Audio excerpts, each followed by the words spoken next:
பராசக்தி படம் பாத்தியா? தீ பயங்கரமா பரவிக்கிட்டு இருக்கு போல. அதெல்லாம் பரவும், ஆனா திமுக தான் பரவாது. மாணவர்கள் அரசாங்கத்தை எதிர்த்து போராடுவதை பாக்குறப்போ சும்மா நம்ம ஸ்டாலின் சாரே சென்ட்ரல் கவர்மெண்ட்டை எதிர்த்து போராடின மாதிரி இருக்குடா. நீ ஸ்டாலினை ஹீரோவா நினைச்சிட்டு இருக்க, ஆனா உண்மையிலேயே அவரு தாண்டா வில்லன். என்னடா சொல்ற? அதெல்லாம் அண்ணாதுரை காலம்னு தாண்டா. அவனே படம் எடுக்கிறான்.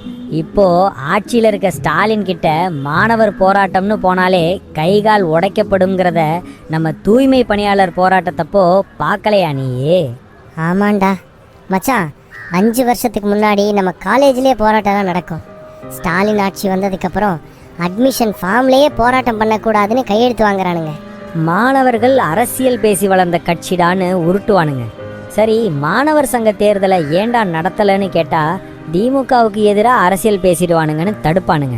அது சரி, திரையில மாணவர்கள் போராடினால் கைத்தட்டல், தரையில மாணவர்கள் போராடினால் கை கால் உடைப்பு. இதுதான் ஸ்டாலின் ஆட்சி போல.